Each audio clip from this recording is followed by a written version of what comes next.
Selamat pagi ibu-ibu semua yang dikasihi Tuhan, baik ibu-ibu yang ada di sini maupun ibu-ibu yang ada di rumah. Puji Tuhan, kita boleh bertemu kembali melalui kabar sukacita pada saat ini. Dan saat ini kita akan kembali memuji dan memuliakan nama Tuhan. Sebelumnya kita akan berdoa terlebih dahulu. Biarlah kuasa Tuhan yang akan menyertai kita dalam mengikuti ibadah pada saat ini. Terpujilah namamu Tuhan Yesus, Allah Bapa kami, yang kami tinggikan, yang kami muliakan, dan yang kami agungkan. Kami bersyukur Tuhan untuk setiap penyertaan Tuhan, untuk setiap pertolongan Tuhan yang selalu nyata di dalam setiap kehidupan kami semua Bapa. Hari-hari kami boleh lalui bersama dengan Engkau Tuhan. Sebab itu saat ini Bapa, kembali kami akan menyatakan kasih kami, syukur kami kepadamu, dengan kami memberikan hati kami, hidup kami, untuk kami bersekutu di dalam Engkau Bapa. Kami kembali akan membangun setiap kehidupan roh kami. Terima kasih Tuhan, biarlah Engkau memimpin ibadah pada saat ini dengan kekuatan kuasa Roh Kudus-Mu. Dan bersama-sama Bapa, kami akan menyenangkan hati-Mu ya Bapa. Selagi kesempatan Tuhan beri, kami mau pakai untuk memuliakan nama Tuhan. Terima kasih Tuhan Yesus kami yang sangat baik. Di dalam nama-Mu Bapa, kami menaikkan doa kami dengan penuh ucapan syukur. Haleluya. Amin. Puji Tuhan, kalau tahun-tahun yang kita lalui boleh berlalu, tapi kita percaya kasih Tuhan tidak akan pernah berlalu, kasih Tuhan tidak akan pernah berakhir dalam kehidupan kita. Kita akan menaikkan pujian ini. Haleluya.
Puji Tuhan, selamat pagi ibu-ibu yang diberkati Tuhan. Siapapun kita pagi hari ini, senang sekali kita boleh kembali bertemu di dalam ibadah online dari Komisi Wanita GPDI Mahanaim. Puji Tuhan kalau kita semua ada dalam keadaan yang baik, dalam keadaan yang diberkati oleh Tuhan. Pagi hari ini, mari sama-sama kita masuk di dalam perenungan firman Tuhan yang kita akan baca di dalam Injil Lukas pasal yang kedua, mulai ayat yang ke-25. Adalah di Yerusalem seorang bernama Simeon. Ia seorang yang benar dan saleh, yang menantikan penghiburan bagi Israel. Roh Kudus ada di atasnya, dan kepadanya telah dinyatakan oleh Roh Kudus bahwa ia tidak akan mati sebelum ia melihat Mesias, yaitu Dia yang diurapi Tuhan. Ia datang ke bait Allah oleh Roh Kudus. Ketika Yesus anak itu dibawa masuk oleh orang tuanya untuk melakukan kepadanya apa yang ditentukan hukum Taurat. Puji Tuhan, pagi hari ini tema firman Tuhan adalah dalam pimpinan Roh Kudus. Kita sudah membaca tadi bagaimana kehidupan seorang Simeon yang benar, yang saleh, bahkan dia dikuasai, hidupnya dipimpin, dipenuhi oleh Roh Kudus. Ya, ketika Roh Kudus memberikan satu pernyataan, satu rahasia yang besar kepada Simeon, bahwa dia tidak akan mati sebelum dia melihat Yesus, sebelum dia berjumpa dengan Mesias yang diurapi itu. Dan bagaimana juga Roh Kudus memimpin dia untuk datang ke bait Allah. Dan di situ benar-benar Simeon bertemu dengan Yesus. Puji Tuhan, bagaimana kesetiaan dari Simeon ini. Di ayat 25 tadi dikatakan bahwa dia menantikan penghiburan bagi Israel, ya. Karena saat itu Israel dalam keadaan yang berduka, dalam keadaan yang susah, dalam keadaan yang sedih. Setelah mereka menerima sebagai tawanan dari Babel, kehidupan mereka tidak ada apa-apanya lagi. Keluarga hilang, ya. Bahkan mereka juga kehilangan negeri mereka, tanah air mereka, kehilangan harapan. Jadi benar-benar keadaan bangsa Israel waktu itu sangat menyedihkan. Bahkan di dalam kitab Yesaya pasal yang ke-40 dikatakan bahwa hiburkanlah umatku, demikian firman Allah. Jadi benar-benar Simeon menantikan satu pengharapan, satu pemulihan, satu keadaan yang lebih baik dengan hadirnya Mesias, yaitu Yesus sendiri. Dan pagi hari ini menjadi satu perenungan, kita belajar dari tokoh yang ada di dalam Alkitab ini tentang Simeon. Dia orang yang benar dan saleh. Seorang dikatakan benar, yaitu ketika dia memiliki sikap kehidupan yang berkenan kepada manusia, ya, yang sungguh boleh menjadi berkat bagi sesama. Dan saleh adalah bagaimana mencerminkan satu kehidupan yang berkenan di hadapan Tuhan. Jadi kita melihat bahwa Simeon ini begitu baik, begitu hidup yang benar, yang kudus, baik di hadapan manusia maupun di hadapan Tuhan. Sehingga kita boleh menyaksikan di ayat yang ke-28, masih di dalam Lukas pasal yang kedua, ia menyambut anak itu dan menatangnya sambil memuji Allah. Katanya, sekarang Tuhan, biarkanlah hambamu ini pergi dalam damai sejahtera sesuai dengan firman-Mu, sebab mataku telah melihat keselamatan yang daripadamu,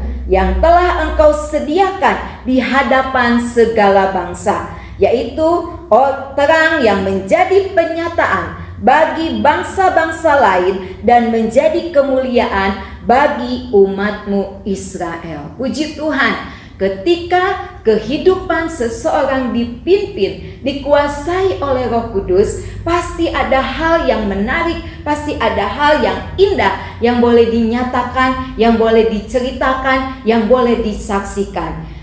Simeon menyaksikan perbuatan Tuhan, pimpinan kuasa Roh Kudus di dalam hidupnya melalui pujian. Menjadi pembelajaran kita tidak mengerti apa yang akan terjadi hari besok, apa yang akan kita temui hari besok di tahun yang baru. Tetapi biarlah seperti yang sudah dicontohkan oleh Simeon ini. Yang pertama, biarlah kita terus setia menanti janji-janji Tuhan terus dinyatakan di dalam kehidupan kita. Amin. Simeon menanti begitu lama, tetapi dia setia karena dia yakin bahwa firman Tuhan, janji Tuhan itu selalu tepat. Janji firman Tuhan itu selalu ditepati. Di dalam 1 Korintus, di dalam 2 Korintus, maksud saya ayat yang pasal yang ke-1, ayat yang ke-20, demikian bunyi firman Tuhan. Sebab Kristus adalah ya bagi semua janji Allah. Itulah sebabnya oleh Dia kita mengatakan amin untuk memuliakan Allah. Ini satu firman yang boleh meneguhkan kepada kita. Kita selalu harus katakan ya dan amin kepada janji firman Tuhan. Ketika kita mendengar firman Tuhan dan firman Tuhan itu merema di dalam kehidupan kita, mari katakan ya, amin, puji Tuhan. Sehingga benar-benar firman Tuhan itu menjadi satu kenyataan, digenapi di dalam kehidupan kita. Mari kita mau tetap setia menantikan pertolongan Tuhan, pemulihan Tuhan, pembelaan Tuhan di dalam kehidupan kita. Jangan sampai kita menjadi jauh, jangan sampai kita menjadi tawar hati, tetapi biarlah kita tetap setia. Mungkin tahun ini apa yang menjadi kerinduan kita, apa yang menjadi keinginan kita, harapan kita, sepertinya belum Tuhan jawab. Yang kedua, kita mau lihat, belajar daripada Simeon ini. Dia benar-benar kehidupannya dikuasai oleh Roh Kudus. Dia ada di dalam pimpinan Roh Kudus. Dia berjalan bersama dengan Roh Kudus. Biarlah di tahun yang baru yang akan kita masuki, kita mau tetap melibatkan kuasa Allah, kuasa Roh Kudus bekerja di dalam kehidupan kita. Amin. Kita tidak akan mampu dengan kemampuan kita sendiri, dengan kekuatan kita sendiri. Bahkan sungguh luar biasa ketika Roh Kudus membawa satu pernyataan rahasia yang besar bahwa Simeon tidak akan mati sebelum dia bertemu dengan Mesias. Kita rindu juga bahwa Roh Kudus boleh menyingkapkan hal-hal yang besar dalam setiap kehidupan kita. Kita memiliki satu kepekaan akan pribadi Roh Kudus yang senantiasa ada di dalam kehidupan kita. Dan kita percaya ketika firman Tuhan di dalam Yohanes dikatakan bahwa kita benar-benar Tuhan sudah memberikan seorang penolong yang lain yang akan terus menyertai kita selama-lamanya. Amin. Ini adalah janji firman Tuhan bagi kita. Oleh sebab itu, mari kita mau hidup kita terus dipenuhkan oleh Roh Kudus. Hidup kita mau terus dipimpin oleh Roh Kudus. Di dalam Roma pasal yang ke-8 ayat yang ke-14 dikatakan, semua orang yang dipimpin oleh Roh Allah adalah anak Allah. Kita bersyukur kita menjadi anak-anak Allah dan kita yakin bahwa Roh Kudus ada di dalam kehidupan kita. Jadi kita tidak usah takut, kita tidak usah cemas, kita tidak usah khawatir karena Dia menyertai kita selama-lamanya. Puji Tuhan. Dan yang ketiga yang harus menjadi perenungan kita pada kesempatan yang indah pagi ini, biarlah kita semua tetap setia untuk menanti kedatangan Tuhan Yesus kali yang kedua. Kalau Simeon menantikan kelahiran Yesus, Yesus datang sebagai juru selamat. Nanti saatnya kita akan sama-sama menyaksikan, menikmati bagaimana dengan kuasanya Yesus datang kali yang kedua. Di dalam Wahyu pasal yang ke-22, mari kita baca firman Tuhan ini, Wahyu pasal yang ke-22 ayat yang ke-12 dan ayat yang ke-13. Sesungguhnya aku datang segera dan aku membawa upahku untuk membalaskan kepada setiap orang menurut perbuatannya. Aku adalah Alfa dan Omega, yang pertama dan yang terkemudian, yang awal dan yang akhir. Ingat bahwa Yesus akan datang kali yang kedua.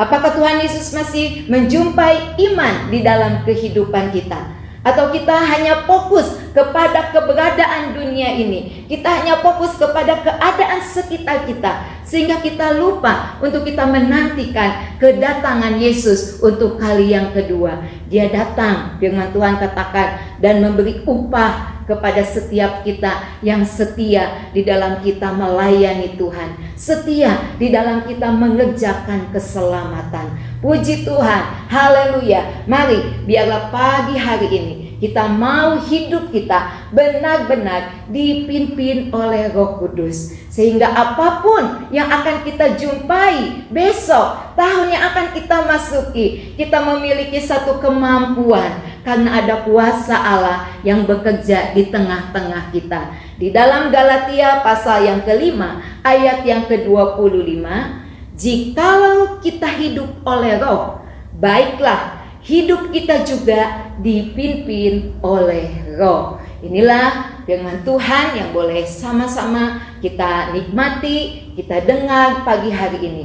Mari katakan ya, katakan amin kepada setiap firman Tuhan yang boleh meneguhkan kita. Ketika kita merespon firman Tuhan, kuasanya sungguh nyata di dalam kehidupan kita semua. Ibu-ibu yang diberkati Tuhan, siapapun kita pagi hari ini, mari libatkan terus Roh Kudus. Kita boleh terus rasakan satu keindahan ketika kita ada di dalam hadirat Tuhan. Terus miliki hubungan yang dekat, miliki hubungan yang erat dengan Tuhan, dengan kuasanya, sehingga kita boleh terus tetap ada di dalam jalan-jalan Tuhan. Amin.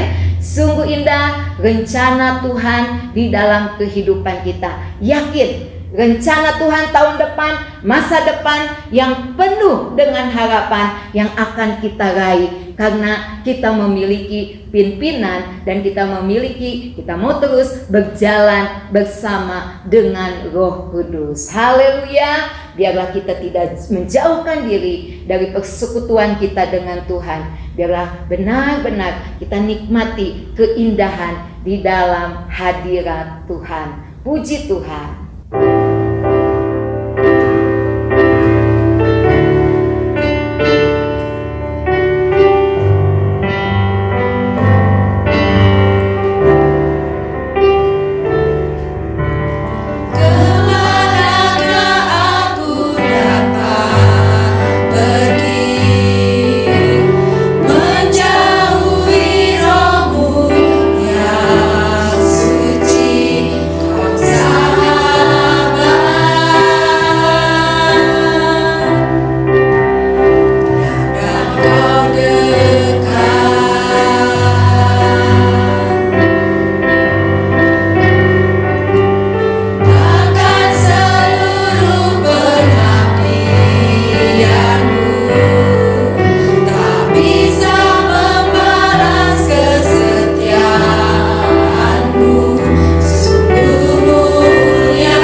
komisi wanita di tempat ini. Kemanakah aku dapat pergi menjauhi roh-Mu yang suci? Biarlah kita mau terus dekat dengan Tuhan. Bahwa sungguh indah rencana Tuhan, masa depan yang penuh harapan. Bahkan semua karya Tuhan yang besar, pengorbanannya di dalam kehidupan kita, biarlah membawa kita untuk lebih lagi mengasihi Tuhan, untuk lebih lagi setia di dalam melayani dan mengiring Tuhan. Kita akan sama-sama berdoa. Biarlah apapun yang menjadi pergumulan kita, masalah kita, mungkin ada kekhawatiran, ada ketakutan yang kita hadapi karena kita akan memasuki tahun yang baru ini. Biarlah semuanya itu boleh ditanggalkan karena kita memiliki jaminan dari firman Tuhan. Kita memiliki Roh Kudus. Pastikan hidup kita senantiasa berharap, bersandar, menantikan setiap janji-janji Tuhan. Hidup benar di hadapan Tuhan dan hidup sesuai dengan kehendak Tuhan. Kita satukan hati, kita berdoa. Terpujilah Tuhan Allah Bapa kami yang kami panggil di dalam nama Tuhan Yesus. Terima kasih Tuhan, kalau pagi hari ini kami boleh beribadah kepada Tuhan. Kami komisi wanita yang ada di tempat ini, kami boleh memuji, memuliakan nama Tuhan. Bahkan kami kembali diisi dengan kebenaran firman-Mu. Materaikan setiap firman-Mu di dalam kehidupan kami. Pimpin kami, bawa kami untuk terus mengandalkan Engkau, untuk terus memiliki kesetiaan di dalam kami mengiring Engkau Tuhan. Dan biarlah tuntunan Roh Kudus-Mu nyata dalam setiap kehidupan kami. Roh Kudus-Mu menguasai pikiran kami, perkataan kami, sikap kami, sehingga kami semua boleh layak dan berkenan di hadapan Tuhan.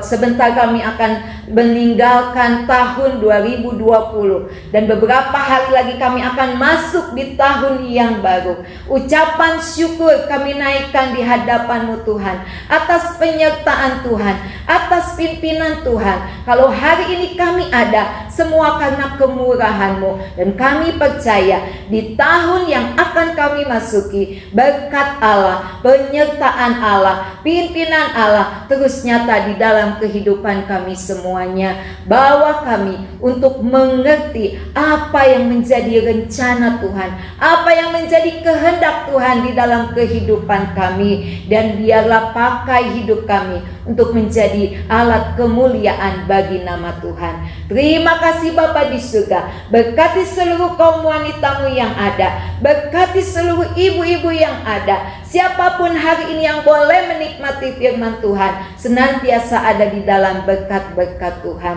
Dan dengan penuh pertolongan, dengan penuh satu kepercayaan kepada Engkau, kami akan siap memasuki tahun yang baru. Terima kasih Bapa. Kami alaskan doa ini dan kami percaya berkat Allah sudah turun atas kehidupan kami semuanya. Kami menerima setiap pertolongan, penyertaan Tuhan, janji-janji Tuhan di dalam kehidupan kami semua. Di dalam nama Tuhan Yesus kami sudah berdoa dan mengucap syukur.